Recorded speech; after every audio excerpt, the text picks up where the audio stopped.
Setahu saya PKS ini kan bukan ancaman yang terlalu besar bagi ya, cuma memang soliditasnya PKS, pengkaderannya, saya kira satu-satunya partai yang pengkaderannya memang sangat baik, sangat efektif. DPD ini kita perlu perkuat dan Anda harus menjalin komunikasi dengan DPR karena kasihan banget waktu saya jadi pimpinan Banggar misalnya, tidak ada yang mau membaca itu surat dari DPD itu, proposal DPD itu tidak. Cuma sekedar formalitas doang. Formalitas doang. Itu yang menurut saya akhirnya DPD tidak muncul sebagai kelompok penyeimbang. Ya menjadi ajudannya kekuasaan, ajudan presiden gitu, ketua DPD. Staf ahlinya DPR.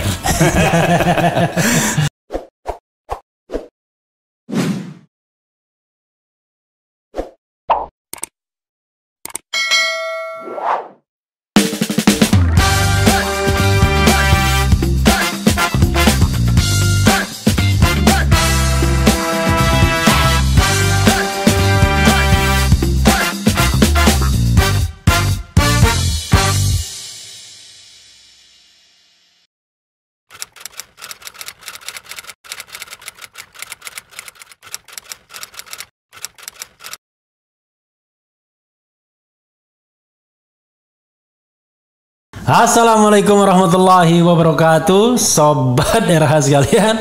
Jumpa lagi kita di channel yang keren ini, keren cadas ya. Ini nggak boleh gede-gede soalnya di depan saya ada orang yang berbahaya. Jadi beliau ini banyak sekali jabatannya dan tapi yang paling terkenal waktu beliau dituduh link to terrorism di Filipina tahun 2002. Sampai nanti kita dengar ceritanya, konon sampai dibawa kemana-mana. Kemudian kalau sekarang jabatannya Ketua Badan Wakaf ICMI Pusat dan juga anggota Dewan Perwakilan Daerah mewakili Sulawesi Selatan. Jadi periode 2019-2024 nantinya. Tapi sebelumnya dari 2004 sampai 2019 selama 15 tahun menjadi anggota DPR dari PKS. Tapi sempat nyalon juga sebagai wali kota. Unfortunately kurang suara. Kurang suara tidak kalah kurang suara. Tidak pernah kalah ya. Yang namanya politician itu tidak pernah kalah, kurang suara saja. Beliau adalah dan jangan lupa adik-adik yang masih organisasi HMI khususnya yang MPO, beliau adalah ketua HMI MPO periode yang kedua setelah Bang Egy Sujana. Beliau adalah Tamsil Lindrung. Assalamualaikum warahmatullahi wabarakatuh. Waalaikumsalam warahmatullahi wabarakatuh. Kalau saya panggil Daeng itu cocok nggak, Daeng? Ya, nggak masalah panggil Tamsil. Kalau Daeng kan, Daeng itu apa? Kakak ya? Iya, kakak. Tapi untuk Bugis? Untuk Bugis, kakak. Untuk Bugis juga kadang-kala Daeng itu ada panggilan khusus bagi orang-orang di Sulawesi Selatan. Oke. Tapi cocok sebenarnya. Cocok aja karena memang itu familiar di Sulawesi Selatan itu panggilan Daeng itu mulai dari tukang becak sampai profesor bisa dipanggil Daeng di sana. Oke, soalnya saya punya teman Profesor Marwan Mas kan. Saya yang pertama kali memperkenalkan panggilan Daeng ke dia.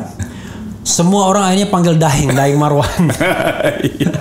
Saya tahu begitu karena begini Daeng. Saya di Palembang itu lorong Bugis di Sumatera Selatan. Jadi saya banyak bergaul sama orang Bugis dari Bone. Nah, mereka itu rata-rata pakai Andi di depannya. Tapi ada dipanggil Daeng juga gitu, Daeng gitu. Jadi kalau Daeng Tamsil kelahiran di Makassar. Di Pangkep. 60 km dari Makassar. Oke, Pangkep itu kabupaten. Oke, Kabupaten Pangkep. Tanggal 17 September. 17 September. Saya kan tadi saya dikasih tahu soalnya. Mau ulang tahun. 17 September tahun 61. Tahun 61 ya. 60 tahun ini. 60 tahun. Kalau begitu nanti insya Allah kita keluarkan pada tanggal 17 September. Jadi hadiah ulang tahunnya tanggal 17 September ya. Ini tanggal berapa ini? Oke, masih ada waktu ya. Masih ada waktu.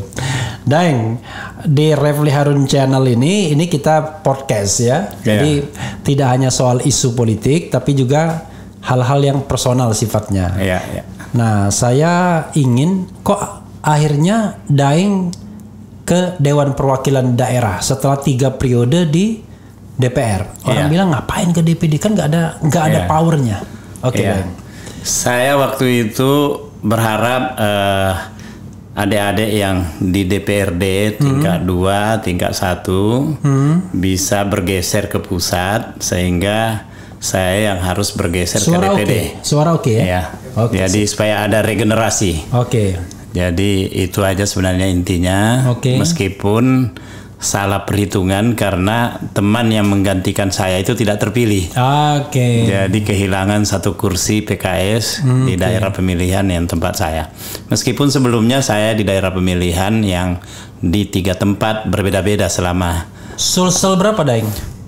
Pertama saya di Sulsel 2, kemudian Sulsel 2 balik ke Sulsel 1, baru ke Sulsel Sulsel 1 2 kali. Sulsel 1 2 kali, baru Sulsel 2. Iya, sekarang 2. Sudah Sulsel 3 belum? Ada Sulsel 3. Ada Sulsel 3 kan? Dulu sebelumnya nggak ada, tapi Sulsel 3 itu masuk Sulsel 2. Dulunya. Dulu cuma dibagi 2. Tapi sekarang jadi Sulsel 3 ya. Sulsel 3 karena ada pemekaran provinsi. Ada pemekaran provinsi. Iya, bukan ada ini. Sulawesi Barat. Ada Sulawesi Barat. Iya. Sebelumnya belum ada Sulawesi Barat waktu saya pertama masuk DPR. Jadi Sulawesi Barat sendiri dong. Nah, sekarang Sulawesi Barat sendiri. Iya. Kalau dulu tapi Sulselnya sendiri berapa? 1 2 juga? Sekarang 3. 3 karena penambahan anggota DPR juga penambahan kan? anggota DPR ya. Jadi berarti masih PKS dong? Masih PKS, cuman tidak berada dalam struktur karena kalau di DPD tidak boleh ikut di struktur partai. Meskipun keanggotaannya di partai tidak menjadi masalah. Iya kan, itu kan putusan MK. Iya. Yang membuat Oso meradang. Iya. Sebelumnya di struktur partai. Sebelumnya di struktur partai. Sebagai penasehat. Apa istilahnya, Dewan Suro? Bukan, Dewan Suro itu beda lagi. Beda ya. Ya, orang nggak ngerti ya di PKS itu apa strukturnya. 1 Dewan Suro. Ya. Namanya Dewan Suro. Ya, Majelis Suro. Majelis Suro yang diketuai oleh sekarang Dr. Salim. Salim Segaf Al-Jufri. Ya. Yang kemarin yang Hilmi siapa? Ustaz Hilmi Aminuddin. Yang meninggal ya? Ya, almarhum. Jadi Ustadz Hilmi meninggal, digantikan Salim Segaf Al-Jufri. Itu berapa orang majelis suronya jumlahnya? Ada 90 orang lebih itu.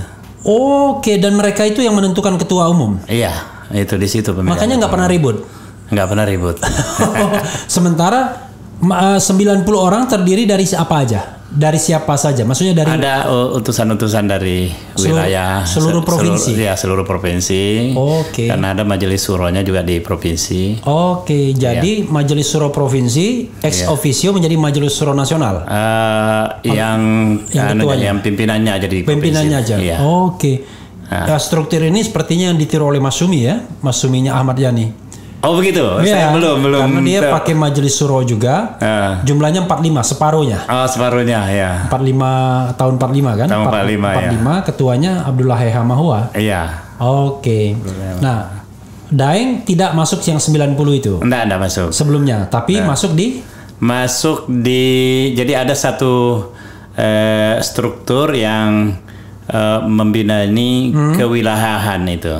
Saya di situ sebagai tidak juga di struktur operasional, cuman di penasehat. Kewilayahan. Jadi waktu itu Indonesia Timur. Ketuanya siapa waktu itu? Ketuanya berganti-ganti ini. Waktu siapa? Ada dari Jogja. Saya lupa namanya lagi. Iya. Kalau sekarang ini Surya Dharma namanya. Surya Dharma. Jadi tidak berarti keluar dari PKS, tapi memang tidak distruktur ya. Ya, memang tidak distruktur. Dan bukan ke DPD bukan karena dikeluarkan oleh PKS, tapi memang regenerasi maunya. Regenerasi. Sebenarnya tukar guling juga dengan Aziz Kahar Muzakar. Karena Aziz Kahar sebelumnya di DPD kan? Iya, 3 periode dia di DPD. Saya 3 periode di partai. Di DPR. Berarti sekarang di DPD jabatannya apa, Daeng? Ketua kelompok DPD di MPR. Jadi sobat era sekalian, di MPR itu kan terdiri dari anggota DPR dan anggota DPD.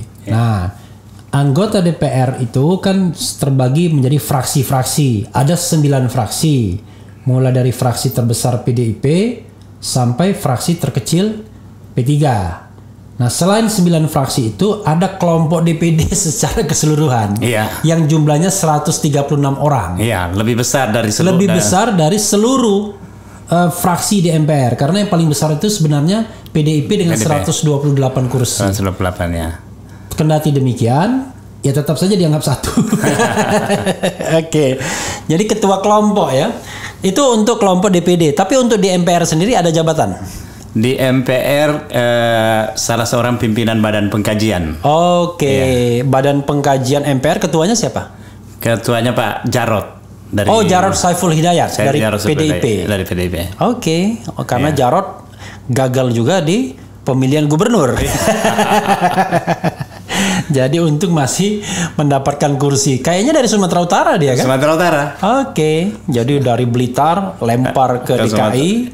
Ya kan? DKI Sumatera Utara. Sekarang wakil dari Sumatera Utara. Walaupun namanya Jarod Saiful Hidayat. Walaupun namanya Jarod ya. Untung ada Saiful Hidayatnya ya, yang agak nasional.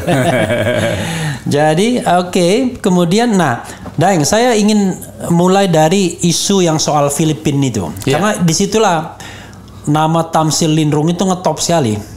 Mungkin karena saya waktu itu kurang memperhatikan HMI MPO generasi awal. Tapi pada 2002 itu ngetop sekali. Kok tiba-tiba Tamsil Lindrung dianggap teroris? Itu ceritanya gimana? Nah, saya juga kaget itu karena track record saya nggak ada ke hal-hal yang seperti yang aneh-aneh itu. Jadi awalnya karena saya memang semenjak mahasiswa selain aktif organisasi juga punya kegiatan-kegiatan usaha. Nah, ketika itu mau mengembangkan kegiatan usaha, teman-teman yang punya link ke Bangkok dan Filipina mengajak untuk ke sana. Sampailah saya. Dan belum jadi anggota DPR waktu itu ya? Belum jadi anggota DPR, tapi saya bendahara umum PAN. Bendahara umum. Masih PAN? Iya, PAN. Bendahara umum saya. Bendahara umum PAN. Daeng juga deklarator PAN ya? Saya tidak datang. Waktu saya ditelepon oleh Pak Amin diminta untuk jadi deklarator, saya waktu itu posisinya sebagai bendahara umum Dewan Dakwah. Jadi tidak enak. Ada putusan di Dewan Dakwah bahwa semua pengurus harian Dewan Dakwah tidak ada yang boleh berpartai. Jadi saya tidak kesana. Karena itu tidak jadi deklarator. Tidak ada deklarator, meskipun Pak Amin menyampaikan itu nggak benar itu putusan karena saya juga orang Dewan Dakwah. Dan pimpinan Dewan Dakwah ada yang di P3 dan ada yang di PPB, makanya saudara Tamsil harus ke PAN. Akhirnya meskipun saya tidak menjadi deklarator, tapi Pak Amin minta saya masuk sebagai pertamanya bendahara umum diminta. Saya bilang nggak usah karena saya nggak bisa aktif nanti. Ya udah kalau begitu bendahara saja. Meskipun pada akhirnya kembali lagi terpilih sebagai bendahara umum dalam kongresnya PAN yang pertama. Kongres PAN pertama tahun 2000 itu yang di 2001 yang jelas dideklarasikan PAN itu tahun 98 ya? Iya, 98 deklarasikan, kemudian 2001 itu berarti lebih cepat waktu itu. Cuma 3 tahun terus ada kongres yang diadakan di Jogja. Balik lagi ke yang tadi, yang terorisme tadi. Jadi singkat cerita, saya melakukan perjalanan ke Bangkok, kemudian ke Filipina, dari Filipina Manila, kemudian saya meneruskan untuk melihat satu pelabuhan perikanan di General Santos. General Santos di mana? Di Filipina Selatan. Di Mindanao. Mindanao. Ya ketemulah orang-orang sana, termasuk ada teman saya polisi di sana ya. Orang-orang Melayu kan? Orang bahasa Melayu. Bahasa Melayu karena mereka pernah ikut pelatihan di Indonesia, jadi di Bandung polisinya itu. Oke. Tapi orang Mindanao sendiri itu Mindanao ada juga yang bisa berbahasa Melayu. Sama seperti di Thailand kan, Patani gitu ya. Sama dengan di Patani. Oke. Karena ada di sana itu ada satu kota di sana namanya Tawi-Tawi, wali kotanya malah orang Bugis. Oke. Namanya No wonder kalau orang Bugis kemana-mana. namanya Raymond Daeng Salapuddin ya. Termasuk itu saya ketemu. Jadi sudah Raymond ada Daengnya juga, Daeng Salapuddin. Oke, Raymond. Tapi Muslim. Muslim. Okay. Termasuk rektor pertanian di sana, Universitas Pertanian itu Muslim juga dari namanya Abdurrahman.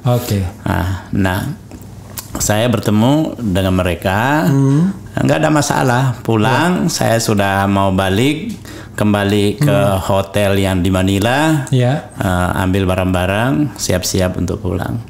Nah, pas melewati X-ray di airport. Tiba-tiba saya didatangi petugas, minta dibuka koper saya.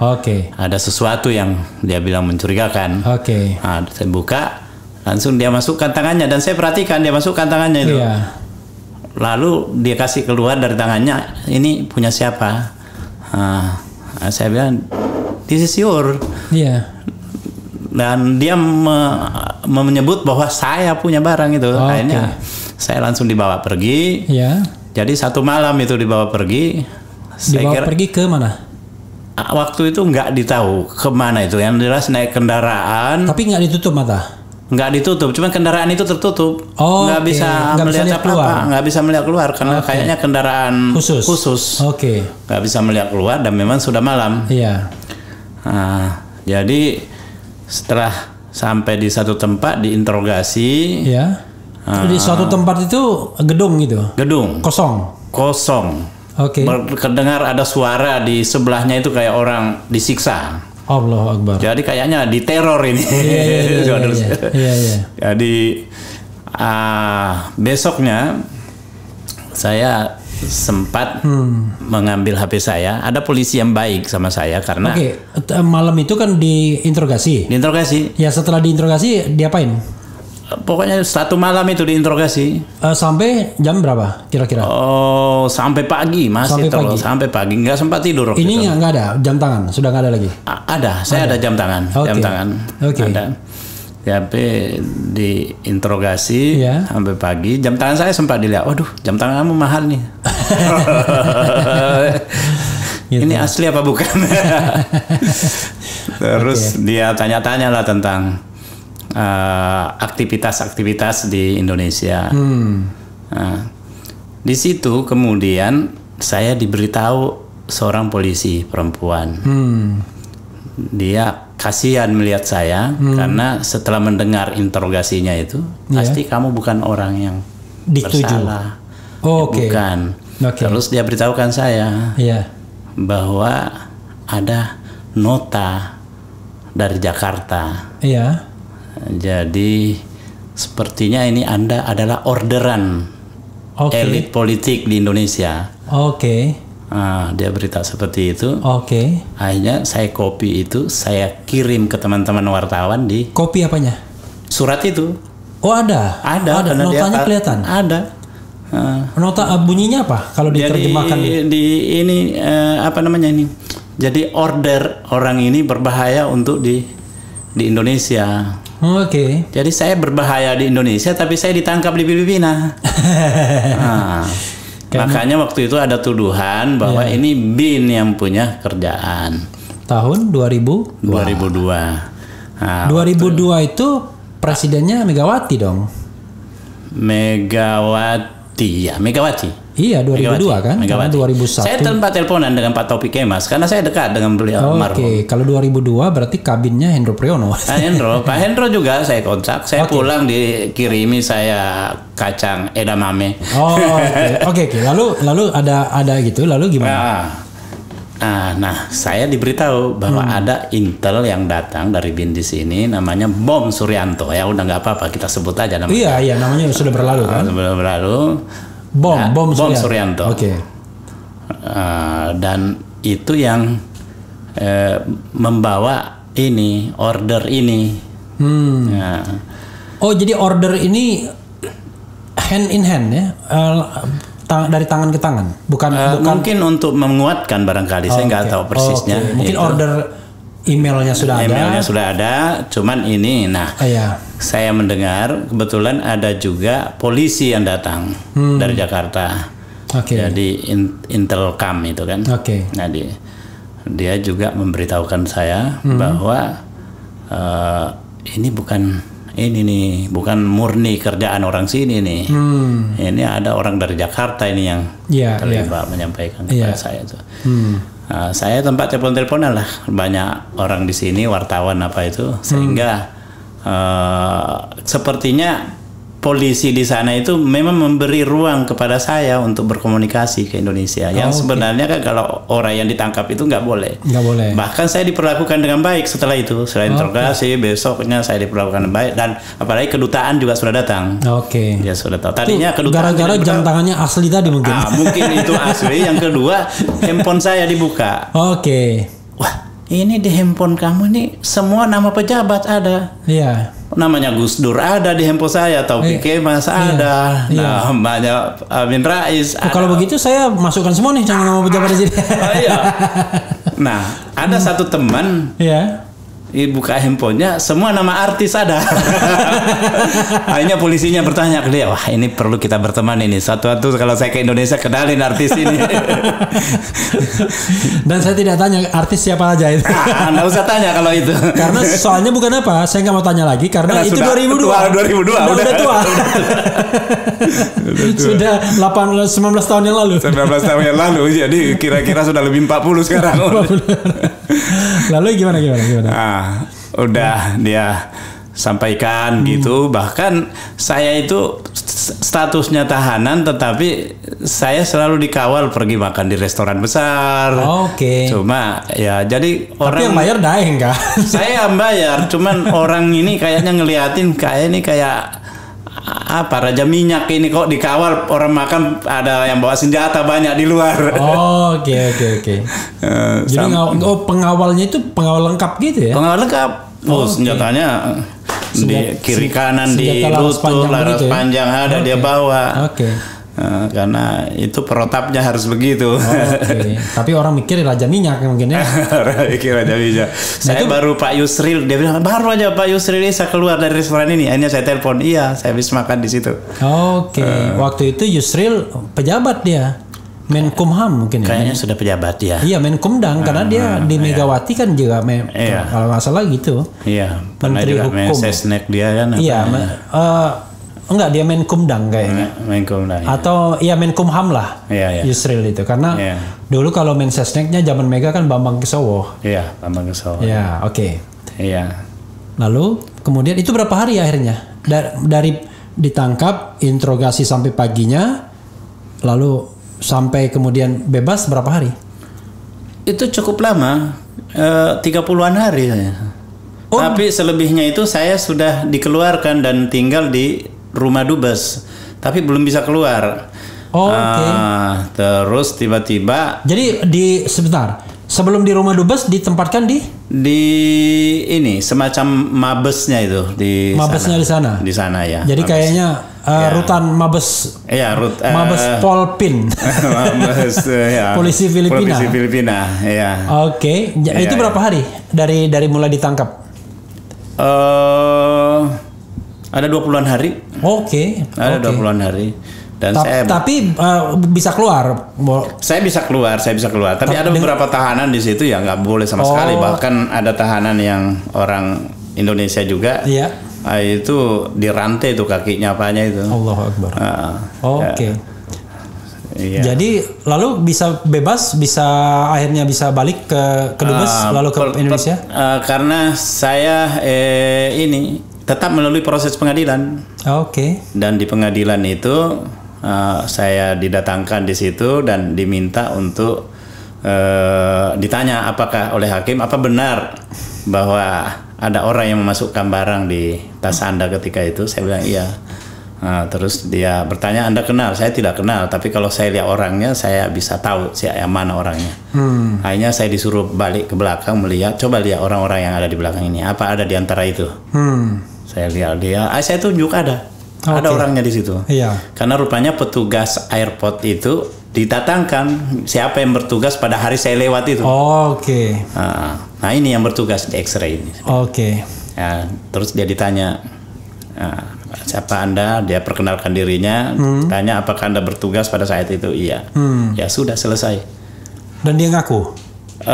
Saya tidak tahu sejauh itu, tidak ada pengakuan di situ. Cuman dia mengaku bahwa dia bertugas di situ. Oke. Jadi hakim ini merasa yakin bahwa mungkin penjelasan saya itu cukup meyakinkan pada dia dan orangnya memang ada dan saya berani menunjuk begitu. Jadi saya langsung dinyatakan tidak bersalah. Oh saat itu juga?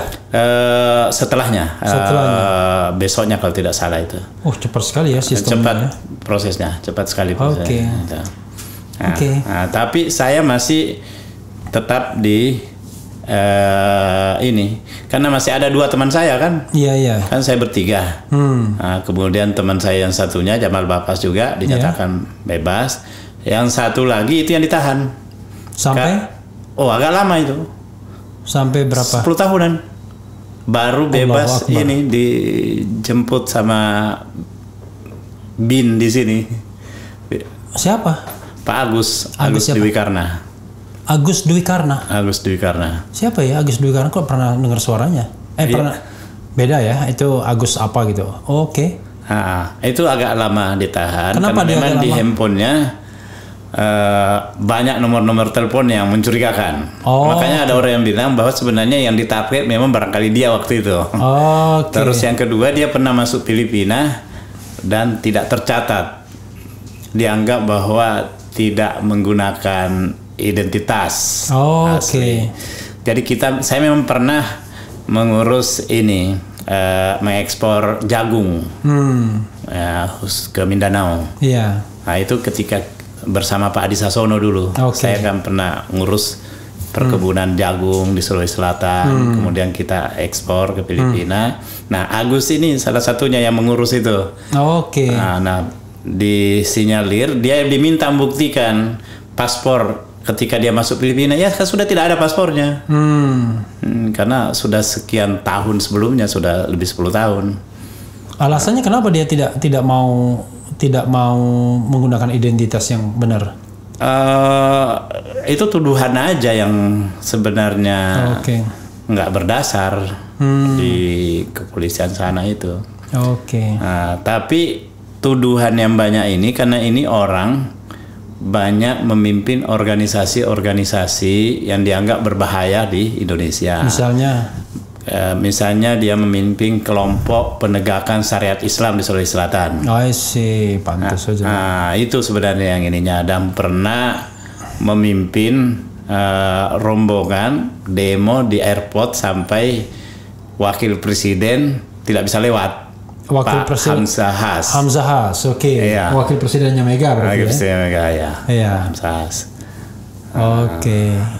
Terus dituduh dia terlibat dalam kerusuhan di Ambon dan Poso. I see. Itu sebenarnya tuduhannya yang ada sama dia. Cuma menjadi aneh kenapa di Filipina dia ditahannya dengan tuduhan itu. Itu mungkin yang tadi itu yang order itu. Waktu telepon Taufik Kimas itu ngomong apa? Udah jangan ragu, Saudara Tamsil. Ibu Mega juga akan memperjuangkan Anda. Ini masalah Anda bukan masalah pribadi Anda. Ini masalah kita. Percayalah kamu, cepat nanti kita selesai. Saya kebetulan waktu menelpon itu dia lagi di Singapura, sambil bercanda aja saya. Singapura lagi di mana nih Bang? Di toko Rolex ya. Ketawa dia. Memang apa? Ya nanti pulang pesan 1 ya. Lalu ininya, saya itu menyesal juga ya, sebagai orang Palembang dan juga ya orang Palembang lah. Iya. Itu tidak sempat kenal sama almarhum itu. Jadi saya nggak sempat kenal. Lalu sama Kabin Hendro Priyono ngomong apa waktu itu?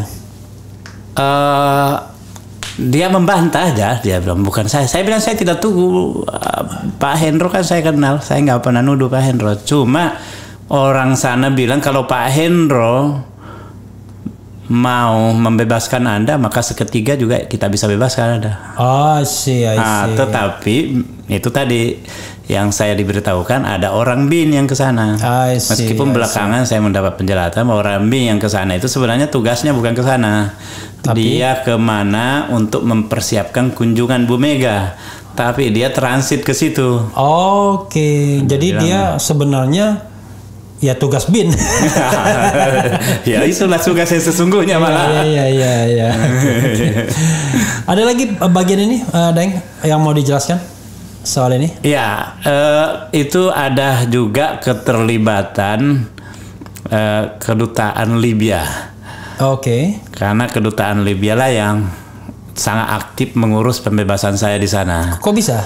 Nah, belakangan saya tahu rupanya karena saya dipandang tokoh partai, bendahara umum PAN, ada orang Prancis yang ditahan di Tangerang Selatan itu karena narkoba. Dia dijatuhi hukuman mati. Dia berharap saya memperjuangkannya lewat Pak Amin Rais sebagai ketua MPR. I see. Dan kok Libya ya? Libya punya hubungan baik dengan banyak negara yang kita tidak bisa duga ini. Prancis, ya termasuk dengan Libya itu sangat akrab dengan Marcos dulu sampai Masjid Emas bisa didirikan oleh Imelda itu karena peranan Libya. I see. Itu.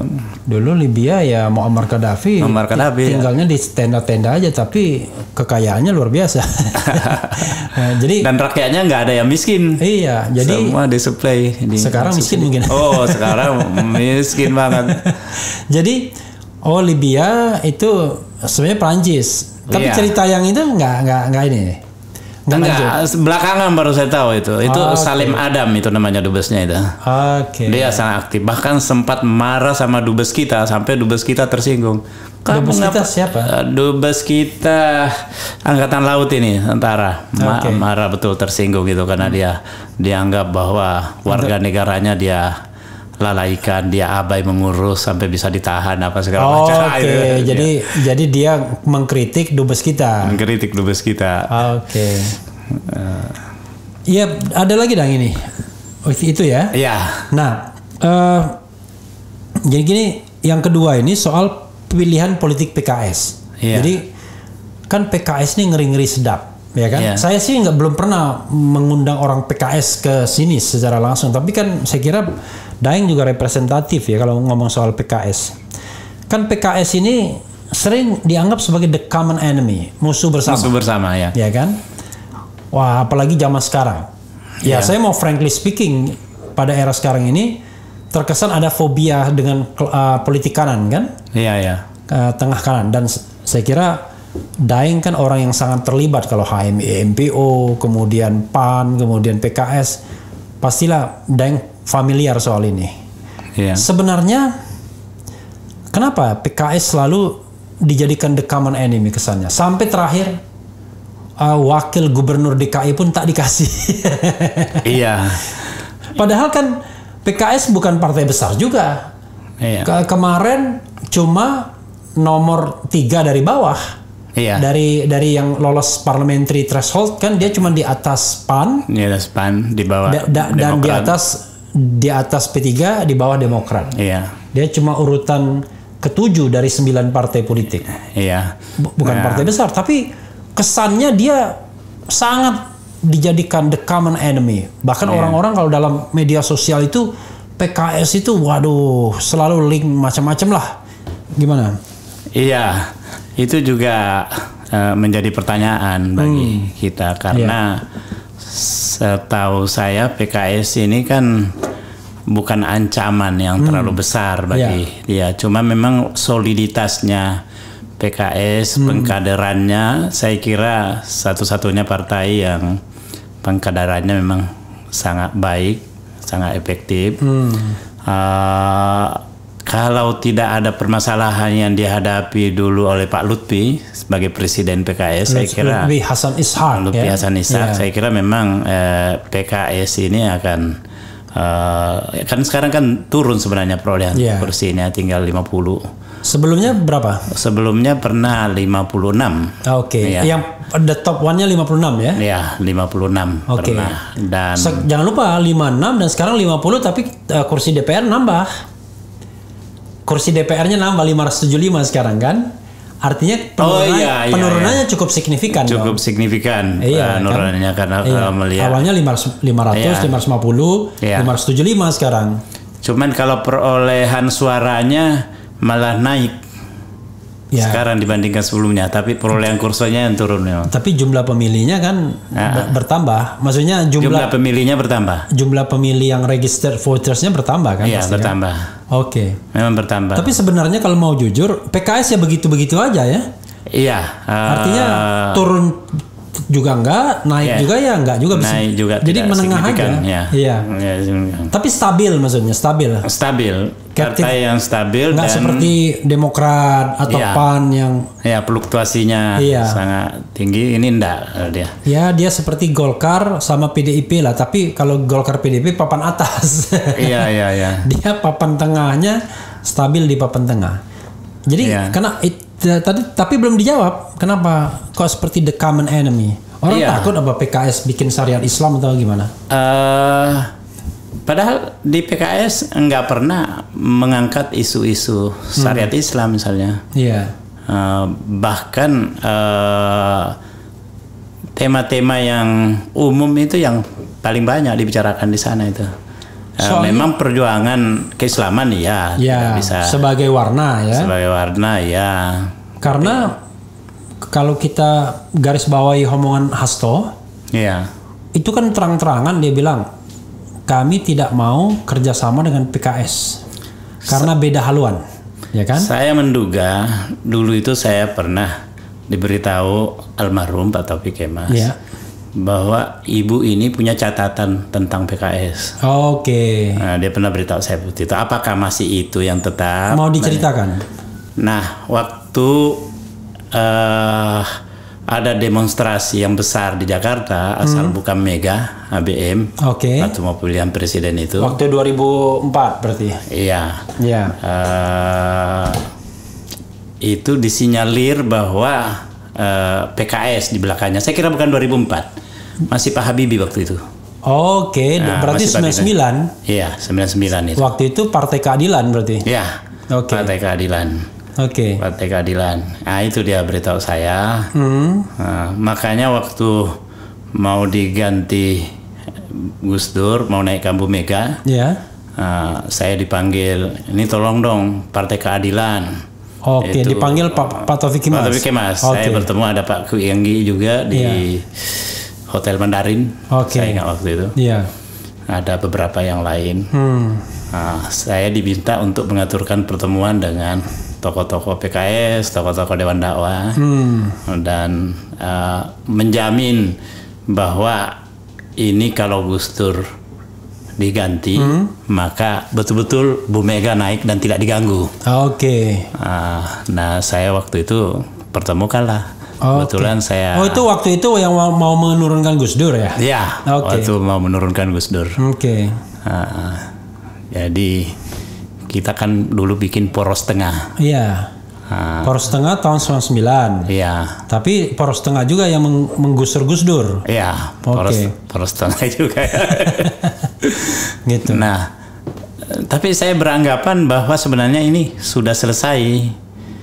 Sudah selesai. Tapi pernyataan Hasto itu adalah tidak sesuai, beda haluan kalau nggak salah. Tapi kalau sama Demokrat beda lagi dia ngomongnya apa gitu. Kalau Demokrat kan kita paham bahwa ada masalah personal kan antara Bu Mega sama SBY. Tapi kalau misalnya PDIP sama PKS mengatakan beda haluan, wajar aja. Satunya partai kiri banget, satunya partai kanan banget kan? Justru kalau kerjasama tidak ada lagi oposisi. Semuanya sama jadinya kan? Jadi sejauh ini PKS ketika Fahri Hamzah, Anies Mata ya kan? Anies Mata kan sebenarnya kan adindanya. Saya dekat betul dengan itu. Itu berpengaruh nggak terhadap soliditas PKS dan suara PKS ke depan diperkirakan? Kalau kemarin saya kira salah satu yang mempengaruhi sehingga perolehan kursinya itu turun dari 56 menjadi. Walaupun mereka belum mendirikan, tapi sudah ada garbinya kan? Iya, sudah ada garbi dan saya melihat beberapa kenyataan di beberapa tempat, misalnya di Sulawesi Selatan ada satu kabupaten di situ PKS pemenang, dia menjadi pimpinan DPRD, tetapi tidak satu pun yang mau mencalonkan diri di PKS. Oke. Keluar semua itu. Keluar semua. Keluar. Tahun 2019. Dan dia meninggalkan posisinya di parlemen dan kemudian gabung sama Gelora. Sekarang gabung sama Gelora. Dulu sama Garbi masih ya. Sekarang pertanyaannya adalah menurut Daeng, kira-kira Gelora ini bisa menggerus suara PKS nggak di 2024? Gimana pun juga ada beberapa orang-orang yang punya pengaruh cukup kuat tadinya di PKS, sekarang bergabung di sana. Ya diantaranya Anies sendiri, Pak Ri, kemudian beberapa yang sebelumnya dulu di DPR, di Aceh dan di Kalimantan Timur misalnya wakil gubernur itu bergabung ke Gelora. Nah, padahal itu tadinya. Tapi kesan saya ya, Gelora sepertinya lebih cair. Ya. Tidak terlalu militan kanannya. Dia mengambil posisi ke tengah. Iya, ke tengah dan pinter dia. Dia misalnya mengambil posisi mengendorse Bobi Nasution misalnya di Medan. Di Medan, mengendorse juga Gibran kemarin. Datang ke Gibran. Iya. Dia mengambil posisi seperti itu sepertinya pilihannya pragmatis saja. Iya, makanya bagi orang-orang PKS yang ideologis memang kemudian menyaksikan itu. Jadi mereka bisa berkembang gitu bisa berkembang karena itu mereka yang tadinya ada yang ke sana itu kemudian balik lagi. Saya terus terang aja sobat era sekalian, tapi mudah-mudahan nanti Bro Fahri sama Anies bisa membantahnya. Kalau performanya begitu, saya nggak yakin Gelora bisa besar. karena walaupun captive market, PKS itu tetap punya ideologi sendiri. Itu sama dengan PDIP kan. PDIP sebenarnya punya ideologi kirinya, ideologi marhainismenya, tapi ceruknya lebih gede itu aja. Kalau PKS ideologi kanannya, ceruknya belum besar. Belum besar. Tapi ada ceruknya, tetap ada ceruknya. Makanya dia tidak fluktuatif begitu. Sama seperti PKB. Kan ada ceruknya juga. Makanya dia masih bisa tetap di wilayah itu karena NU kan banyak. Luarnya kan begitu. Oke, itu soal PKS ya.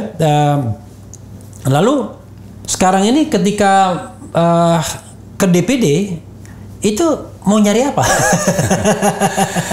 Jadi memang di DPD saya tahu masalah-masalah ini soal kewenangan. Nah, saya merasakan itu karena waktu saya di DPR saya cukup dekat dengan Pak Irman Gusman. Saya sering bertemu dengan dia, bahkan datang ke ruangannya. Kadang saya minta dokternya untuk juga memeriksa kesehatan saya dan istirahat di kamar tidurnya.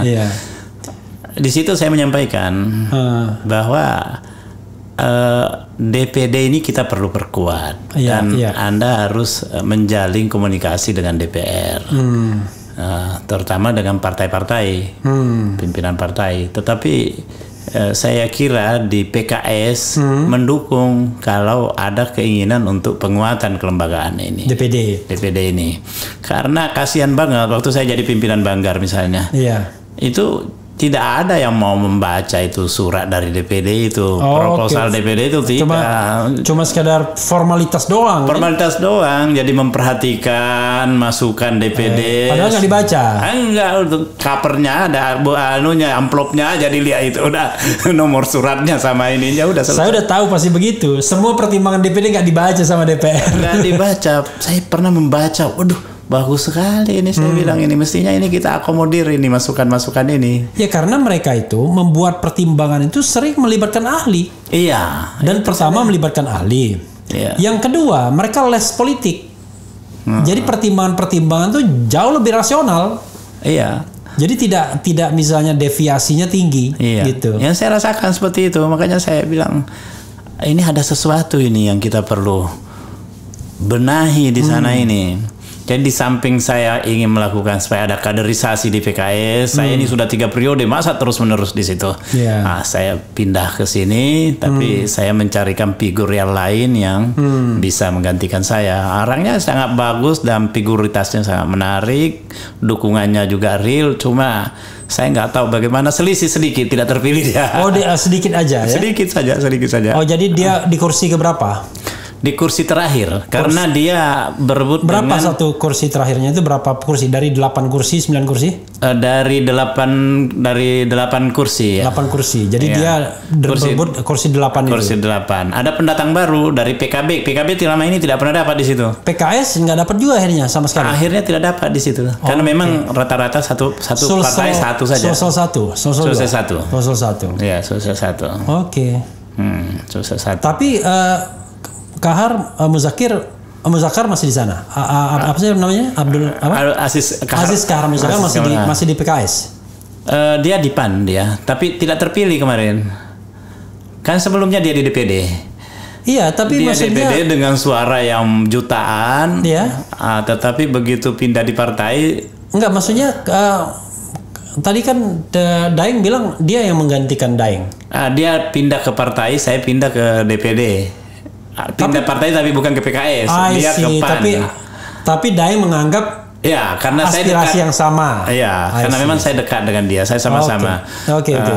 Pembelahan itu Iya. ini, makanya pilihannya dia di DPD, saya di PKS supaya. Oke, karena Daeng menganggap bahwa dari akar yang sama. Ya, dari akar yang sama. Jadi kalau karena saya misal- sama-sama aktivis HMI sama-sama, aktivis organisasi ekstra lainnya sama-sama. Iya, jadi kalau misalnya bentrok malah nggak menguntungkan. Nggak menguntungkan. Bisa-bisa dua-duanya tidak terpilih. Bisa, jadi gitu. pembagian tugas tukar gitu ya. Iya, tukar. Oke, lalu apa yang jadi gini, DPD ini lama-lama juga punya persoalan, terutama dalam hal pemilihan ketua.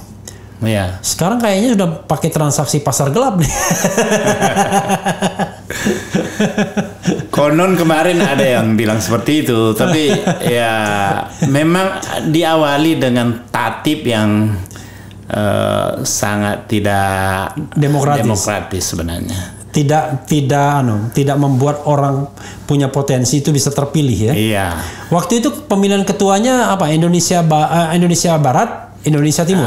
Dibagi 4 dulu wilayah subwil. Oke. Ada subwil Timur 1, Timur 1 itu Kalimantan sama Sulawesi, tapi tidak semua Sulawesi. Sulawesi Utara masuk Timur 2. Oke, Timur 1 siapa yang terpilih? Pilih Pak Mahyudin. Pak Mahyudin. Timur 2? Timur 2 Pak Nono Sampono. Nono Sampono. Barat 1? Barat 1 Pak Najamuddin, Sultan Najamuddin. Oke, Barat 2? Pak Lanyala. Barat 2 ini yang neraka, grup neraka ibaratnya. Grup neraka di situ ada di situ Bu Ratu, ada Pak Jimli, Prof Jimli, siapa lagi?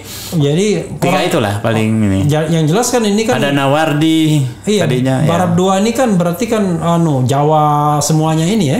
Iya. Oke. Lalu akhirnya ketika dari Barat Timur 1 itu berempat dipilih ketuanya. Dipilih ketuanya. Karena model pemilihannya seperti itu ya akhirnya timpang ya. Iya. Oke. Saya juga agak sedih juga kok makin begini DPD. Nah, ini kita coba benahi, tatipnya perbaiki supaya nanti bisa memunculkan pimpinan yang betul-betul kita rasakan sebagai mewakili keseluruhannya. Jangan kualitas lokal, kualitasnya harus kualitas nasional. Iya. Boleh mungkin dibuat, tapi misalnya dipilih 3 per subwil, baru dibawa dipilih secara nasional. Oke, lebih demokratis. Lebih demokratis. Ya? Gitu. Iya. Tapi ya kalau kita mau jujur kan ketokohan itu kan sudah kelihatan. Iya. Kenapa harus pakai subwil? Karena ada pertimbangan keterwakilan wilayah. Kan keterwakilan wilayah kan bisa di alat kelengkapannya nanti kan. Nah itu karena kalau kita bicara pimpinan butuh strong leadership kan. Iya. Yang bisa membawa DPD kemana-mana. Iya. Gitu. Karena dulu kritik saya kepada Pak Irman ya. Ini mohon maaf tuh Pak Irman ya.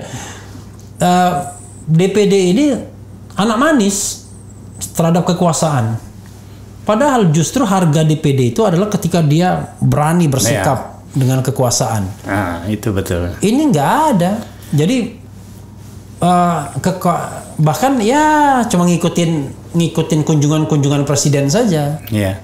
Itu yang menurut saya akhirnya DPD tidak muncul sebagai kelompok penyeimbang. Iya. Hanya menjadi ajudannya kekuasaan, ajudan presiden gitu, ketua DPD. Staf ahlinya DPR.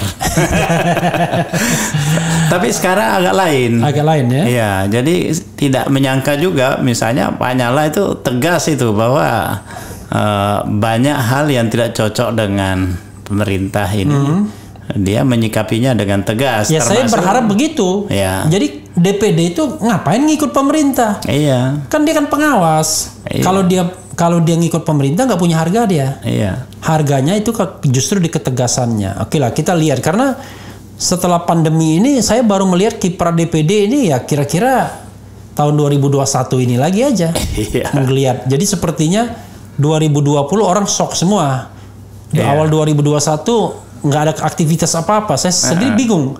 Makanya yang pertama itu ketika awal itu saya sampaikan bahwa saya dulu pimpinan Komisi 7 dan saya memutuskan bahwa Undang-Undang Minerba itu kita tidak setujui dulu. Komisi 7 itu bidang pertambangan dan energi. Pertambangan dan energi.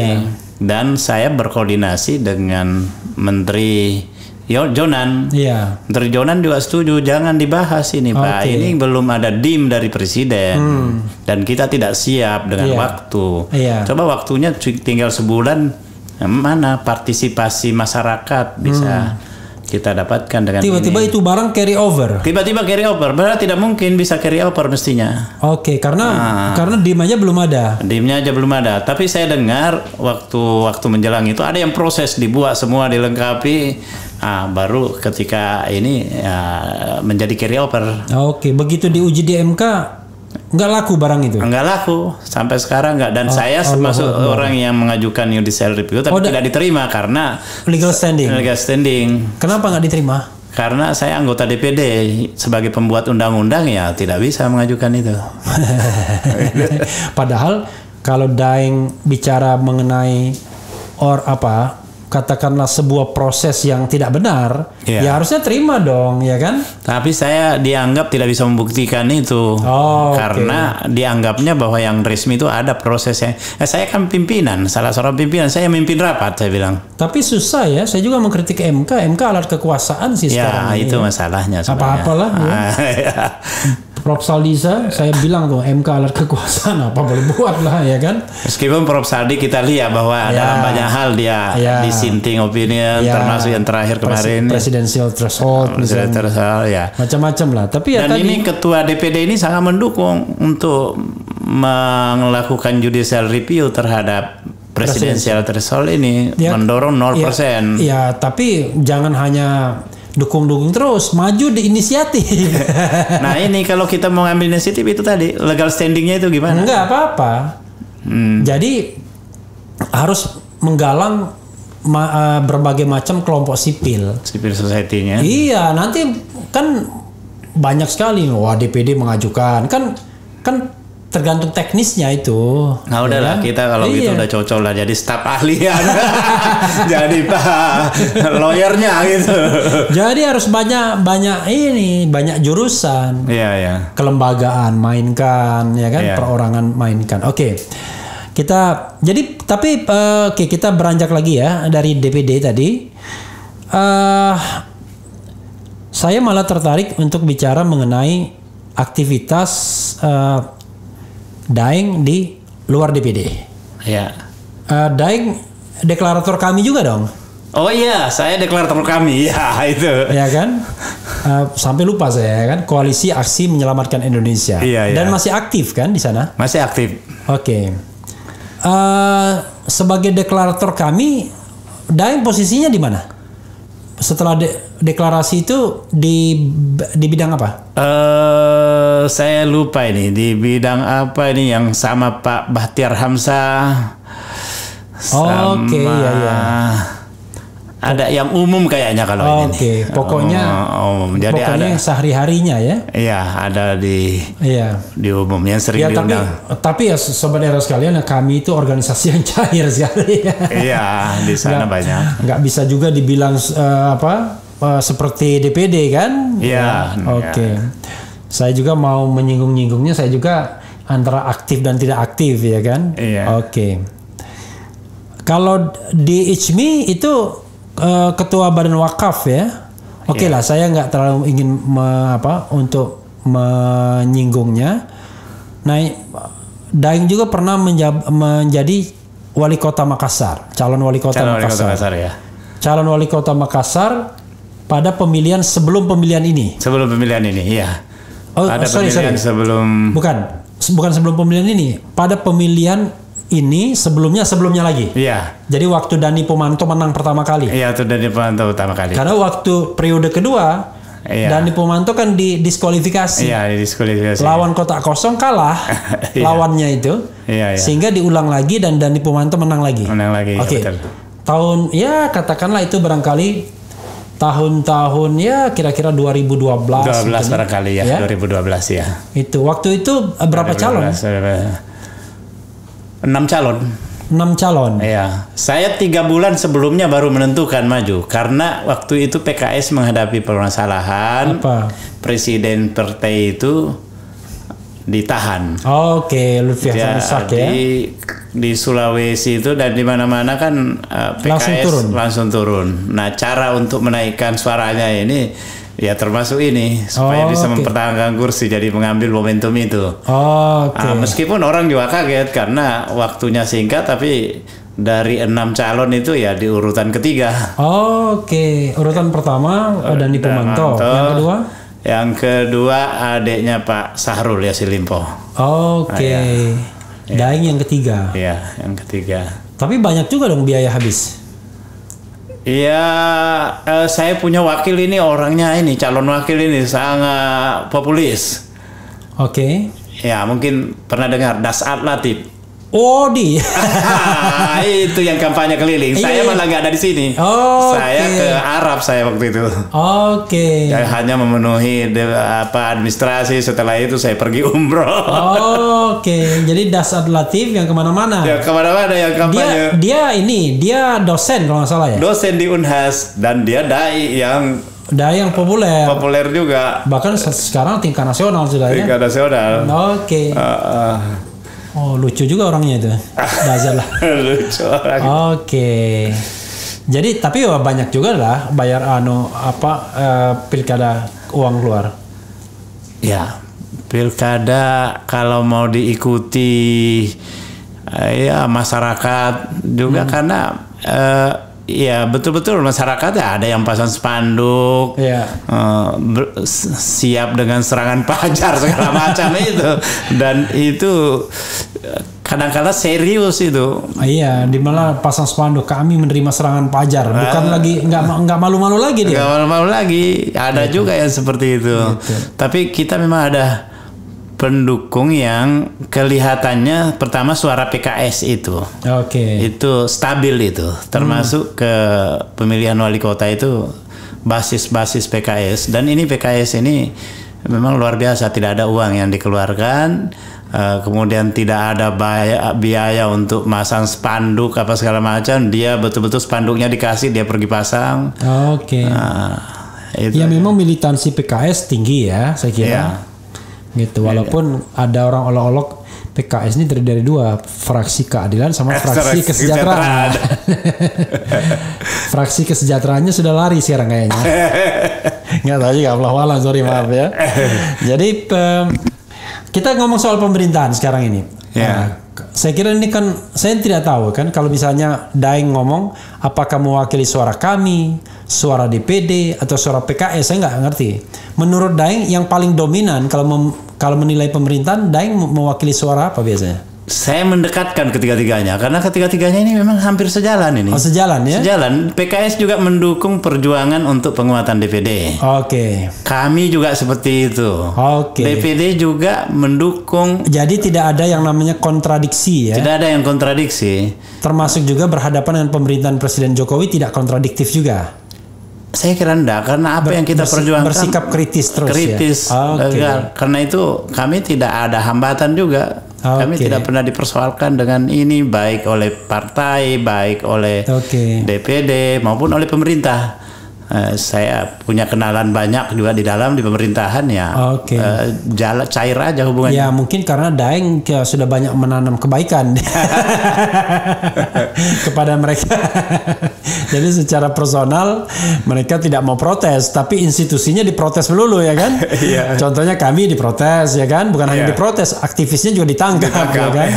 Dan saya selalu memberikan surat untuk jaminan. Oh iya, jaminan. Anton saya berikan jaminan, Saganda saya berikan jaminan, Habib Rizik saya berikan jaminan. Tadi saya tanda tangan. Oh tadi? Iya. Oke, jaminan untuk pembebasan. Jaminan untuk apa istilahnya? Penangguhan penahanan. Oke. Oh tadi mulai. Saya tanda tangan tadi. Berapa orang? Kayaknya sudah ada lebih 10 orang tadi tanda tangan. Saya halaman pertamanya aja saya lihat itu. Bisa siapa lagi yang ini? Kan itu kan bukan sesuatu yang rahasia. Saya enggak perhatikan, tapi saya pikir saya dengar yang sudah dihubungi itu banyak dan rata-rata menyuntikkan kesediaan. Saya dengar Pak Amin Rais dihubungi, Pak Din Samsudi. Saya nggak ngerti juga ya. Kalau misalnya semua orang kredibel di bangsa ini tanda tangan penangguhan penahanan Habib Rizik, apakah pemerintah akan meloloskannya atau tidak? Kenapa saya mengatakan pemerintah ya?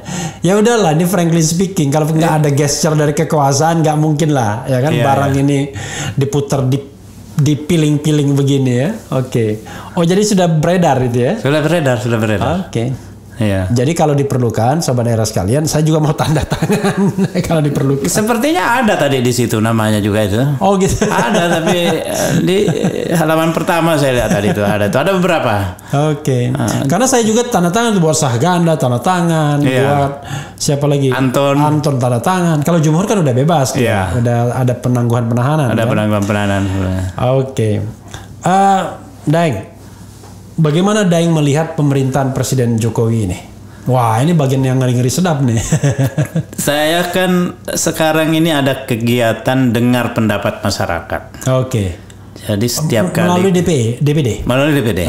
Melalui DPD. Jadi saya kumpul masyarakat dan setiap kali saya menyampaikan bahwa dengar pendapat ini terutama kaitannya dengan pokok-pokok haluan negara.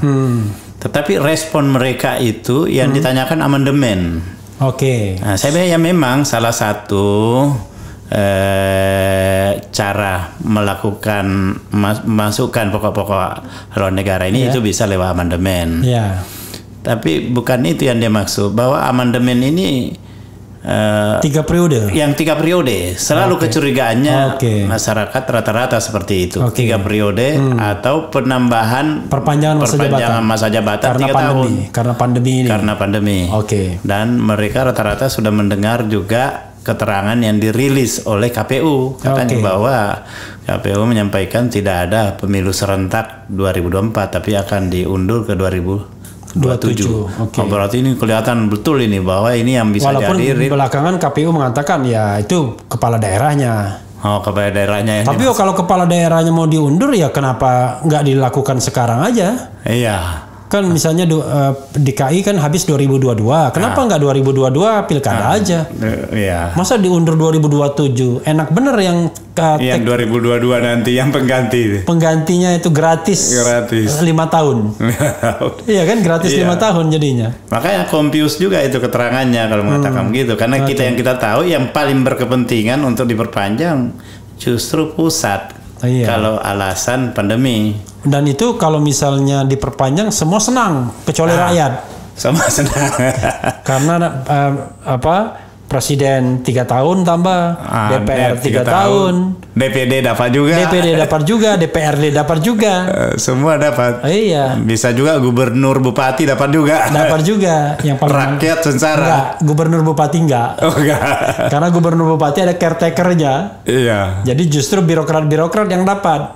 Iya. Karena kalau misalnya nggak jadi 2024, ya itu tetap caretakernya ini yang akan menjabat begitu, birokrat-birokratnya. Iya, iya. Ya mudah-mudahan DPD bersikap bersikap tegas soal ini. Standing kita tegas kali ini. Oke. Bahwa tidak akan setuju dengan perpanjangan 3 periode. Itu jawaban saya kepada masyarakat. Iya. 3 periode tidak setuju. Ya, perpanjangan masa jabatan 3 tahun tidak setuju. Kemudian PPHN silakan kalau mau kita akan berikan masukan karena memang presiden ini perlu diberi wawasan tentang haluan negara. Oke. Karena supaya dia pokoknya kalau PPHN tentatif. Ya. Kalau yang 2 ini nolak. Yang 2 nolak. Ini kan baru suara Tamsil Lindrum, belum suara DPD. Saya jamin mayoritas DPD. Nah, karena itu DPD harus keluarkan statement ini. Iya. Jangan sampai kemudian hanya di kepala para anggota aja. Nanti kita akan putuskan di dalam rapat pleno, rapat paripurna. Oke, jadi Pak Lanyala Pak Mahyudin, Pak Sultan, Pak Nono Sampono, ya ini didengarkan. Harus jelas sikap DPD itu. Apakah menolak 3 periode, menolak perpanjangan atau bagaimana? Karena suaranya kan tidak boleh perorangan saja gitu. Iya.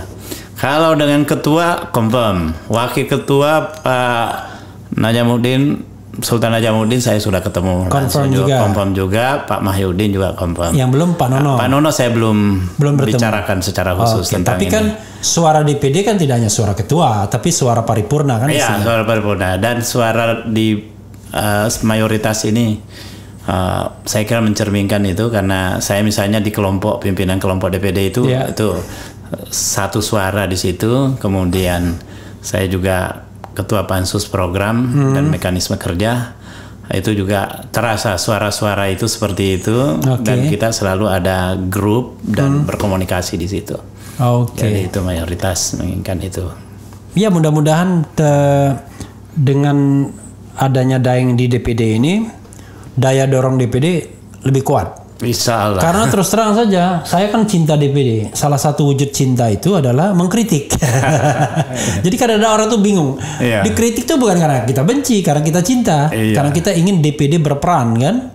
Jadi kalau enggak, bagaimana lagi kita menghadirkan DPD tapi perannya minim sekali. Bahkan untuk menjadi kritikus pemerintah pun kurang oke gitu kan. Padahal segala fasilitas sudah diberikan. Jadi mudah-mudahan DPD bisa memerankan dirinya untuk hal-hal yang krusial. Nah, yang krusial tadi dari pembicaraan kita, satu, kita nantikan DPD mengajukan presidential threshold, ya kan, judicial review. Baik judicial review maupun executive review atau katakanlah perubahan undang-undang kalau memungkinkan. Yang kedua, DPD dengan tegas menolak 3 periode. Dan juga perpanjangan masa jabatan. Kira-kira 2 agenda itu saya mau dengar nih di hari-hari ke depan. Pokoknya apalagi teman-teman sering nonton di sini nih, wah pasti lebih semangat lagi. Mudah-mudahan ya. Karena terus terang saja channel ini Daeng channel yang ingin memberikan tempat pada pemikiran-pemikiran kritis. Sebagai penyeimbang pemerintah. Kalau pemerintah kan udah banyak salurannya. TV-TV mainstream kan dikuasai oleh kekuasaan. Nah ini kita ingin memberikan pikiran-pikiran yang alternatif, tapi bingkanya demokrasi dan konstitusi. Jadi pembatasan kekuasaan itu kan sesuatu yang konstitusional, bahkan rohnya reformasi. Presidential threshold menghilangkan itu kan justru memunculkan bibit pemimpin-pemimpin bangsa yang lebih variatif. Karena itu setelah itu kita akan mendorong calon presiden perseorangan. Nah itu juga saya dengar juga. Jadi dan saya merasa yakin bahwa tanpa perubahan konstitusi pun calon presiden perseorangan itu bisa dihadirkan. Karena itu ya saya katakan kan constitutional importance. Jadi hal yang baik bukan hal yang buruk. Iya. Ya kan? Tidak ada larangan juga. Nggak ada larangan. Iya. Jadi hal yang baik kalau tidak dilarang, menurut saya dari sisi konstitusionalisme nggak ada masalah. Iya. Kecuali itu hal yang buruk. Misalnya katakanlah bahwa presiden harus dari suku Jawa. Kalau itu diada-adakan, pertama itu tidak ada di konstitusi, kedua itu buruk. Karena sara kan? Gitu. Tapi kalau menghadirkan calon perseorangan, presidensial threshold 0, itu kan hal yang baik. Yang memungkinkan banyaknya bibit pemimpin bangsa. Baik bagi rakyat Indonesia, tidak baik bagi partai-partai penguasa. Karena partai penguasa ingin mendominasi soalnya. Bahkan ada kesan bahwa ini juga dikhawatirkan menjadi penumpang gelap. Karena ada figur-figur yang mungkin tidak laku dijual di masyarakat, tapi memungkinkan terpilih dengan pemaksaan dan bisa juga lewat dengan mengembalikan ke MPR. Kalau ke MPR barang itu gampang sekali. Dengan 771 60% dia kuasai. 711 maksud saya. 711. Saya kan kemarin diskusi dengan PKS tuh. Bukan dengan PKS ya, dengan Mardhani Alisera. Dia ada acara Indonesia Leader Talks, ya kan? Saya bilang, waduh, kalau dikembalikan ke MPR, jangan bayangkan MPR tahun 45 ketika Supomo membayangkan Majelis Permusyawaratan Rakyat, atau MPR ketika awal reformasi yang masih semangat. Kalau sekarang dikembalikan kepada MPR ini semua. Kalau 700 aja dikalikan 3M masing-masing, itu baru 2,1 triliun dan kecil sekali untuk jabatan untuk sebuah jabatan presiden dan wakil presiden. Kembali dalam 1 tahun. Ada last statement, Daeng? Ya, saya meyakinkan sekali lagi bahwa DPD dalam posisinya seperti ini akan terus berjuang untuk rakyat. Kita berkomitmen bahwa kalau terjadi amandemen, maka DPD memposisikan diri tidak berada pada posisi yang dikhawatirkan oleh masyarakat tentang adanya penumpang gelap, untuk memuluskan wacana presiden 3 periode. Itu PKS pasti menolak gitu. Yang kedua, wacana tentang perpanjangan masa jabatan 3 tahun atau berapapun, itu juga PKS memposisikan diri, DPD maksud saya, memposisikan diri tidak berada pada posisi itu, menolak. Ya, saudara sekalian, kalau DPD semuanya menolak dan solid, nanti kita lihat ya, maka tidak akan pernah terjadi perubahan konstitusi. Karena perubahan konstitusi itu harus dihadiri oleh anggota MPR, dan itu harus terdiri dari anggota-anggota DPR dan anggota-anggota DPD. Jadi walaupun cuma sebiji, harus ada anggota DPD-nya. Karena kalau tidak ada anggota DPD-nya, berarti bukan MPR. Jadi mudah-mudahan jaminan ketua kelompok DPD di MPR ini bisa dipegang rekan-rekan DPD, sehingga tidak akan ada perubahan konstitusi yang aneh-aneh. Yaitu yang aneh itu 2, 3 periode dan perpanjangan masa jabatan. Begitu Dang ya? Betul. Confirm. Mudah-mudahan kita mendapatkan hal yang lebih baik ke depan. Terima kasih Daeng Tamsil Lindrung atas sharingnya. Mudah-mudahan ini kita akan keluarkan insya Allah, tapi pada tanggal 17 September. Itu hari ulang tahun Daeng Tamsil Lindrung yang ke-60. Kalau saya nih 50 tahun, saya bilang life begins at 50. Itu tahun 2020 Daeng. Saya tahun 70. Kalau Daeng, life begins at 60. Terima kasih, senang sekali. Sukses selalu. Amin.